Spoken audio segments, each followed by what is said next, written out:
¿Cómo les va, hermanos? Vamos a continuar con el estudio sobre el Señor Jesucristo.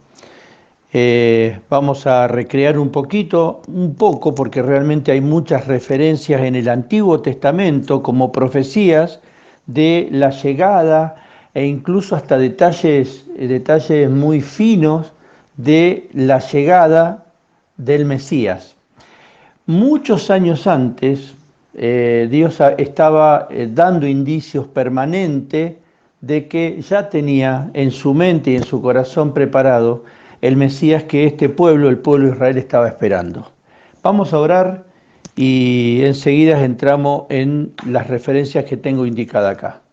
Padre Celestial, te damos gracias por este estudio, queremos pedirte que nos ayudes, queremos conocer cada día más a Cristo, queremos ver su obra, su amor, todo lo que Él hizo por nosotros allí en la cruz también seguramente veremos más adelante. Gracias, Padre, porque tú vas a guiar este estudio y todos estamos dispuestos a aprender de tu palabra. Gracias, en el nombre de Jesús. Amén. Muy bien. Como yo les decía, Dios se encarga eh, de dar indicios permanentemente del Mesías, dar características del Mesías y algunas indicaciones muy puntuales de la llegada del Mesías que este pueblo estaba pidiendo, estaba esperando. Lamentablemente lo sigue esperando y el Señor ya llegó y hizo toda su tarea aquí en la tierra y ya está preparando lugar para su iglesia. Bueno, vamos al Antiguo Testamento. Segunda Samuel 7, del versículo 12 al 16, y uno tiene que pensar que cuando se estaba escribiendo este libro, estábamos hablando de 630 al 530 antes de Cristo, muchos años, son muchos siglos antes de la llegada del Mesías. Este es el pacto, esto es parte del pacto que Dios hace con David, pero hay referencias puntuales que hablan no solo de David, este mensaje era para él, sino con referencia al Mesías que iba a llegar. Fíjense, vamos al versículo 12 de 2 Samuel 7. Pero cuando mueras, no seas enterrado con tus antepasados. Levantaré a uno de tus hijos de tu propia descendencia y fortaleceré su reino. Él es quien edificará una casa, un templo, para mi nombre y afirmaré su trono real para siempre. Yo seré su padre, él será mi hijo, si peca lo corregiré y lo disciplinaré con vara como lo haría cualquier padre. Versículo 15, pero no le retiraré mi favor como se lo retiré a Saúl, a quien quité de tu vista. Versículo 16, tu casa y tu reino continuarán para siempre delante de mí y tu trono estará seguro para siempre. Lógicamente está hablándole a David, pero se induce que está hablando no solo de David y su reinado, sino del reinado que que iba a tener, porque esto era una profecía, iba a tener el mismo Señor Jesús. Hay una serie de indicaciones allí en Isaías 9, versículos 6 a 7, donde describe de un modo tan patente al Señor Jesús, y hay una serie de calificativos del mismo Señor. Como marqué antes, este libro de Isaías, uno tiene que ubicarlo en el tiempo, más o menos 700 años antes de Cristo. En Isaías 9, versículos 6 y 7, dice, y fíjense qué referencias tan puntuales, hablando siempre del Señor, porque un niño nos es nacido, hijo nos ha sido dado, y el principado sobre su hombro. Se llamará su nombre, admirable consejero, Dios fuerte, Padre eterno, príncipe de paz. Estos son todos calificativos y engrandecen, adornan la figura del Señor Jesús de un modo increíble. Repito, admirable consejero, Dios fuerte, Padre eterno, príncipe de paz. Versículo 7 dice, y lo dilatado de su imperio y la paz no tendrán límites sobre el trono de David y sobre su reino, disponiéndolo y confirmándolo en juicio y en justicia desde ahora y para siempre. Uno puede ver claramente cómo Dios le estaba indicando a Isaías algo que evidentemente él no podía explicar, porque no tenía ni idea de todos estos detalles. Pero bueno, Isaías recibe la palabra de Dios, la inspiración divina, y él comienza a transcribir.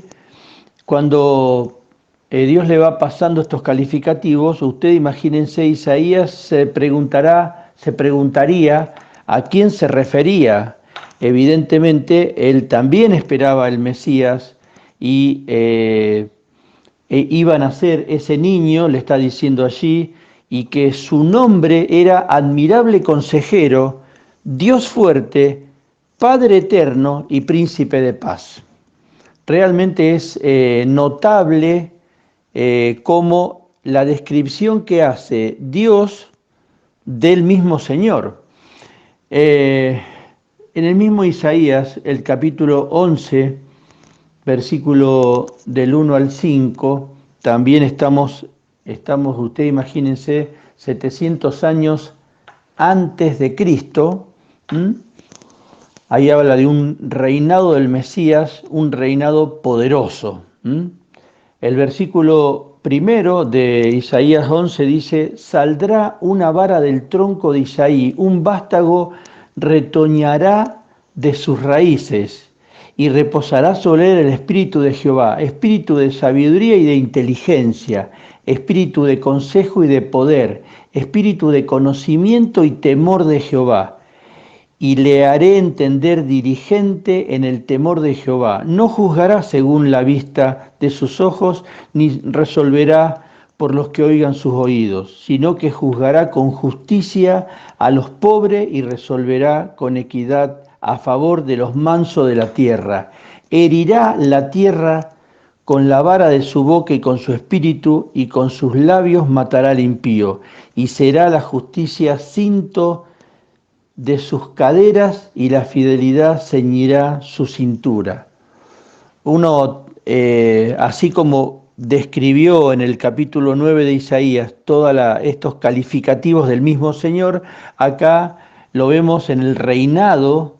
Y claro, cuando usted imagínense, cuando los israelitas repasaban Isaías y Dios había inspirado a Isaías para decir todas estas cosas, ellos esperaban un poderoso Señor que los librara de todos los pueblos que los tenía subyugados, y en realidad el Señor aparece y es un manso que muestra el camino de la comunión con Dios. De otra manera no se lo imaginaban de este modo.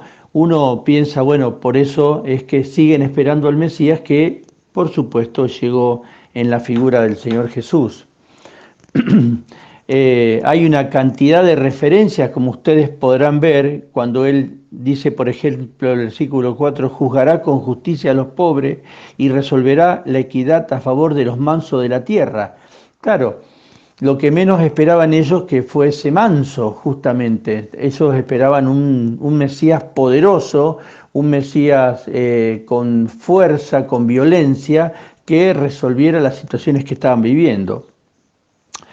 Y en el versículo, en capítulo 53, versículo del 1 al 12, también 700 años antes de Cristo, también tenemos una descripción del Mesías, pero como siervo. Claro, menos todavía los israelitas podían admitirlo. Ahora, uno piensa esto, 700 años antes de que el Señor apareciera en la tierra, digamos, como lo conocemos, como el niño aquel que nace, bueno, crece y desarrolla todo un ministerio. Mucho antes hay una cantidad de descripciones en este capítulo de Isaías que uno puede pensar, Isaías no tendría ni la más remota idea de qué estaba hablando, pero porque lógicamente no podía imaginarse lo que iba a suceder 700 años más adelante, ¿no? Eh, Fíjense, por ejemplo, las descripciones, vamos de a poco. Dice el versículo 1, ¿quién ha creído a nuestro mensaje? ¿A quién ha revelado su Señor, el Señor su brazo poderoso? Mi siervo creció en la presencia del Señor como un tierno brote verde, como raíz de tierra seca. No había nada hermoso ni majestuoso en su aspecto, nada que nos atrajera hacia él. Allí hay una primera descripción del Señor y realmente el Señor en su aspecto físico no tenía nada especial. Lógicamente, Él era Dios, es Dios hecho carne y toda su obra, sus palabras, su presencia hacía la gran diferencia. Fíjense, dice por ejemplo el versículo 3, fue despreciado y rechazado, hombre de dolores, conocedor del dolor más profundo, nosotros le dimos la espalda y desviamos la mirada. Fue despreciado y no nos importó.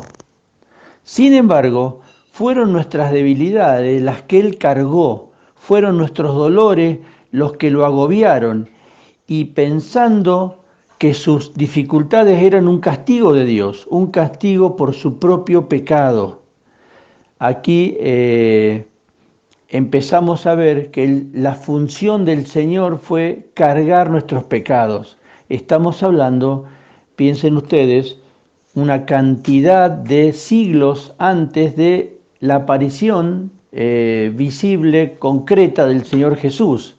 Pero ya acá estaba toda la función y toda la relación que Él tiene, que va a tener más adelante con nuestros pecados, acá empieza a ser descripta.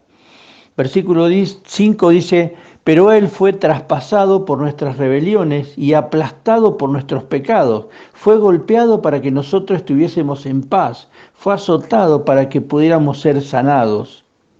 Todo el trabajo que el Señor va a hacer después, este reemplazo que hace por nosotros, porque realmente uno se pone a pensar, todo eso lo merecíamos cada uno de nosotros con toda justicia, pero Él va a asumir nuestra causa y va a morir en la cruz. Versículo 6, todos nosotros nos hemos extraviado como ovejas, hemos dejado los caminos de Dios para seguir los nuestros. Sin embargo, el Señor puso sobre Él los pecados de todos nosotros. Realmente leerlo de este modo y verlo así descrito impresiona, porque el Señor, Dios mismo tenía preparado a su Hijo para que asumiera este tema del pecado, que es nuestro gran tema, el gran problema que la humanidad tiene de separación y por supuesto que el pecado también va a recibir su consecuente castigo. Pero acá el Señor está en la profecía diciéndonos que esos pecados iban a estar puestos sobre Él, nuestros propios pecados. El versículo 7 dice, fue oprimido y tratado con crueldad. Sin embargo, no dijo ni una sola palabra. Cuando uno recuerda los momentos del Señor, los momentos finales, realmente muy pocas cosas dijo, pero Él podía haber dicho muchas cosas en defensa. Sigue el relato del versículo 7, como cordero fue llevado al matadero y como oveja en silencio ante sus trasquiladores no abrió su boca. Al ser condenado injustamente, se lo llevaron. A nadie le importó que muriera sin descendientes ni que le quitaran la vida a mitad de camino.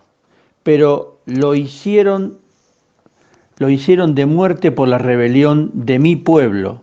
Versículo 9, él no había hecho nada malo y jamás había engañado a nadie, pero fue enterrado como un criminal, fue puesto en la tumba de un hombre rico, formaba parte del buen plan del Señor aplastarlo y causarle dolor.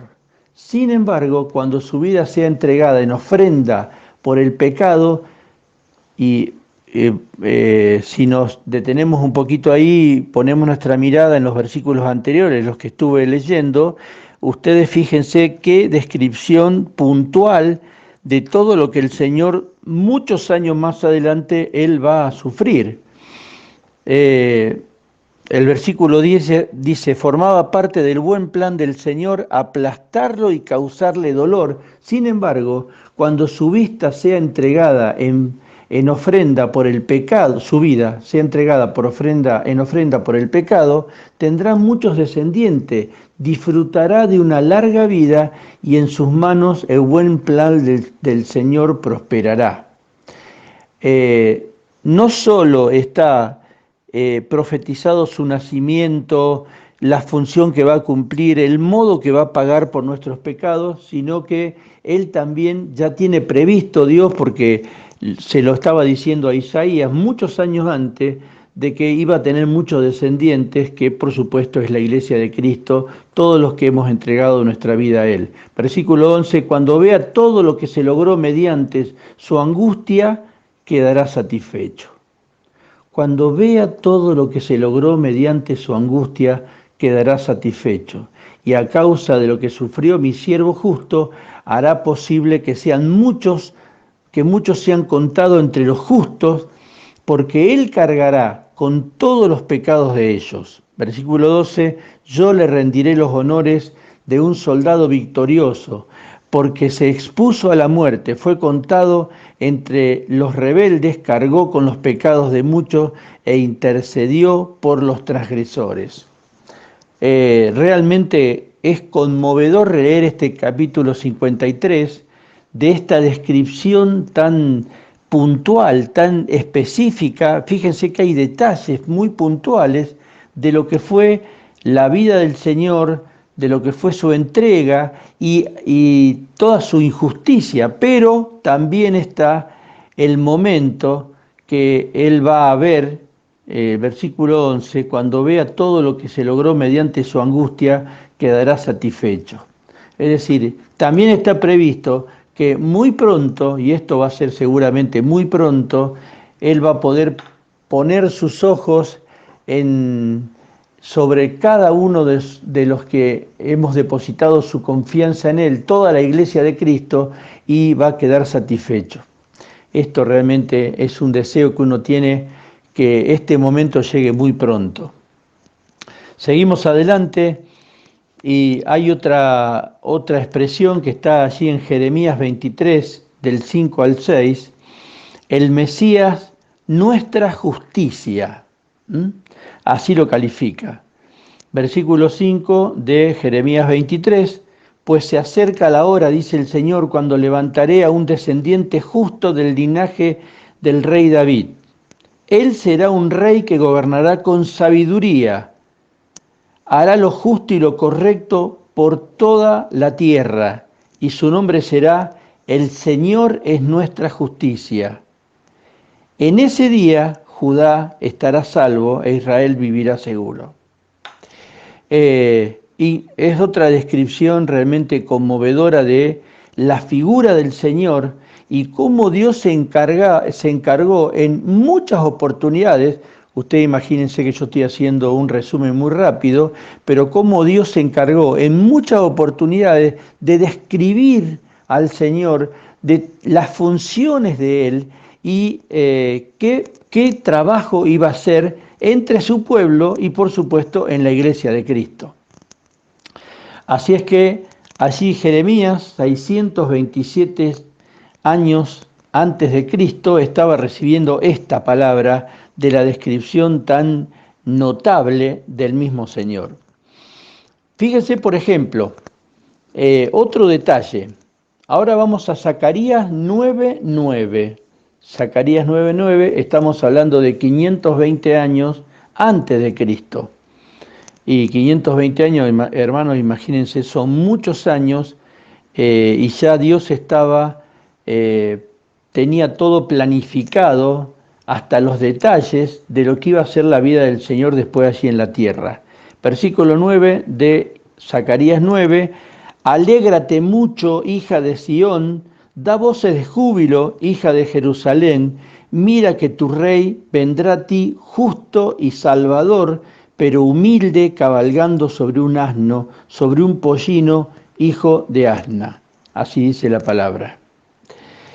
El rey, claro, para en la mentalidad del judío, para lo que el judío se imaginaba, pensar en un rey humilde, cabalgando sobre un asno o un pollino, como dice la palabra, no podía ser fácil de entender. Pero hasta esta descripción está en la palabra de lo que fue, ustedes recordarán, la entrada del Señor en Jerusalén. Entró en un pollino, realmente, en un burrito muy pequeño. Seguimos adelante, otra vez estamos en Isaías, 700 años antes de Cristo, esta vez en el capítulo 7, versículo 14, y hay un detalle, también acá, un detalle que uno podría decir un detalle fino, pero un detalle que era muy importante, y cómo hay un manejo del tiempo de parte de Dios, porque hablar de una virgen, tenía previsto una virgen 700 años antes que llegara el Señor, parece una cosa increíble. Pero fíjense cómo Dios tiene un manejo de las circunstancias y los tiempos, por supuesto, muy diferente a lo que uno, como ser humano, que tiene limitaciones, que no puede pensar demasiado ni para adelante ni para atrás en el tiempo. Bueno, el Señor, Dios tenía todo previsto del el nacimiento del Señor. Dice Isaías 7:14, por tanto, el Señor mismo os dará señal, la Virgen concebirá y dará a luz un hijo y le pondrá su nombre Emanuel, que significa Dios con nosotros. Emanuel. Entonces, ya tenía previsto Dios muchos años antes de qué modo iba a llegar al mundo su hijo, el Mesías. Está también indicado el lugar de nacimiento. En Miqueas 5:2, toda la revelación que Dios le da a Miqueas, uno tiene que ubicarla en el tiempo entre el año 749 y 634 antes de Cristo. Seguimos diciendo lo mismo, porque realmente es llamativo, cómo Dios muchos años antes ya tenía previsto situaciones, hasta cosas que uno puede decir, no tiene una gran importancia el lugar de nacimiento, pero ya estaba previsto dónde iba a nacer el Señor. Dice Miqueas 5:2, pero tú, Belén Efrata, tan pequeña eres entre las familias de Judá, de ti ha de salir el que será Señor de Israel. Sus orígenes se remontarán al inicio de los tiempos en los días de la eternidad. Ustedes recuerdan de qué modo llega José y María a Belén. Había allí una situación familiar, una situación una situación, digamos, civil, que lo obligó de alguna forma a José llegar hasta Belén. Había todo un recuento de población y él tiene que llegar hasta aquel lugar, un lugar donde no encuentran, ustedes recordarán, no encuentran un lugar para que pudiera nacer, porque ya estaba en fecha, termina en un establo, bueno, allí lo tenemos, pero la ciudad, casi 750 años estaba previsto que fuese Belén.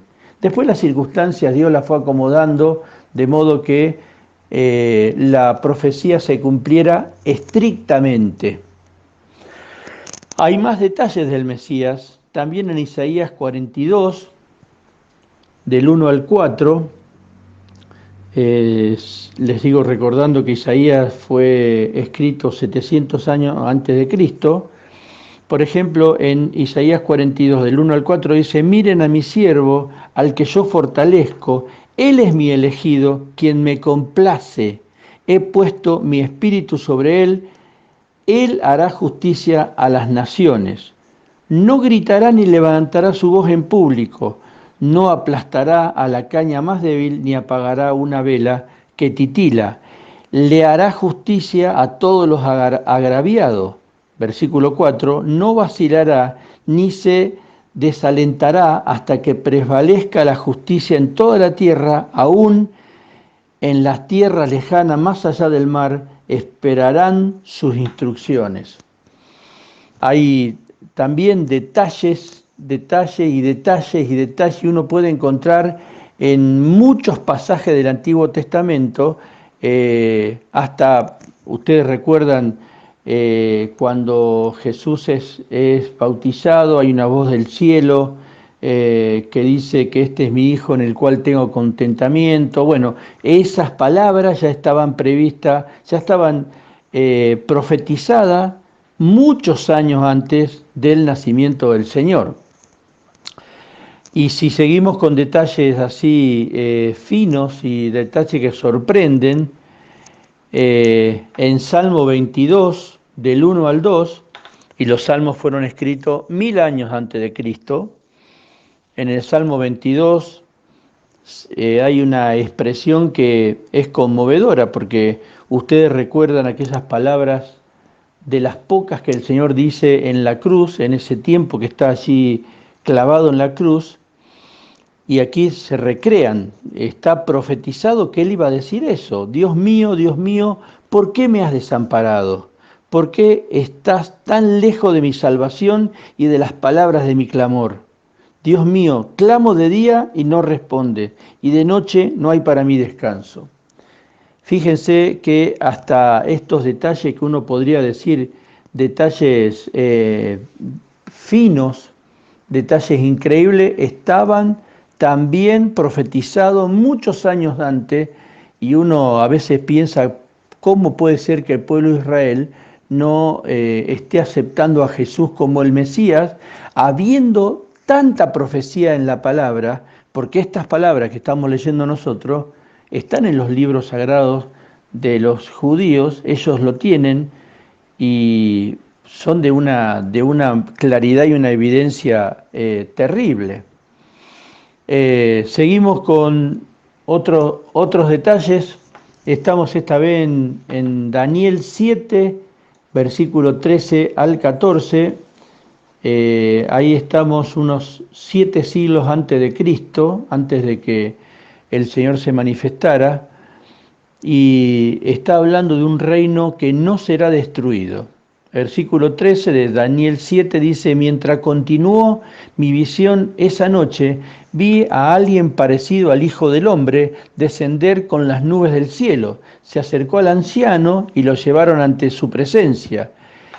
Se le dio autoridad, honra y soberanía sobre todas las naciones del mundo para que lo obedecieran a los de toda raza, nación y lengua. Su gobierno es eterno, no tendrá fin, su reino jamás será destruido. Ustedes recorriendo así mentalmente, muy rápidamente, no hubo ningún reino que prevaleciera. Todos tuvieron su momento de aparición, su momento de ser poderoso, de tener mucha trascendencia, y después todos terminaron, con todo. Terminaron porque evidentemente tuvieron su momento de esplendor grande y todos tuvieron su ocaso. Pero acá dice que su reino jamás será destruido. Y cuando pensamos en el reino de los cielos y pensamos en el Rey de Reyes y Señor de Señores, su reino jamás será destruido. Le van a obedecer, como dice allí, de toda raza, nación y lengua, y es un gobierno para siempre que no tendrá fin. Hasta ese detalle está profetizado. Daniel recibió estas palabras y hoy la tenemos nosotros. Seguimos, falta muy poco, en el Salmo 22, del 7 al 8, 1000 años antes de Cristo. Hay también detalle de qué pasó cuando él estaba en la cruz y cómo lo injuriaban. Todos los que me ven se burlan de mí, tuercen la boca y menean la cabeza diciendo, se encomendó a Jehová, líbrelo él, sálvelo, puesto que en él se complacía. Uno puede pensar qué sabrían aquellos soldados que dijeron tantas cosas para injuriar al Señor cuando estaba en la cruz, pero ellos también eran parte de la profecía, porque estas cosas, estos dolores extras que al Señor se les provocaban, también estaban profetizados 1000 años antes. Y por último, un detalle que también uno puede decir, un detalle menor, pero es un detalle también que coincide con lo que fue el Señor, su obra y sus horas allí clavado entre el cielo y la tierra. En el Salmo 69, versículo 21, habla de el beber vinagre. Me pusieron además hiel por comida y en mi sed me dieron a beber vinagre. Bueno, un detalle que uno podría decir, bueno, será menor. Bueno, pero de todas formas, de esta manera uno puede ver cómo Dios se encargó permanentemente de ir dando indicios, detalles. Incluso cuando uno llega a Isaías 53, hay un despliegue de todo lo que fue la vida del Señor que es realmente conmovedor. Bueno, este es nuestro Señor, este es el Señor que adoramos, está profetizado. Aquí en el Antiguo Testamento Dios se encargó de que el Señor fuese revelado por profecías. Hermanos, repasemos estos versículos y tenemos que adorar al Señor. Este es el Mesías prometido, este es nuestro Salvador y nuestro Señor, el que está preparando lugar para nosotros. Y muy pronto, los ojos de ustedes y los míos lo vamos a poder ver en vivo y en directo. Que Dios nos bendiga mucho, hermanos.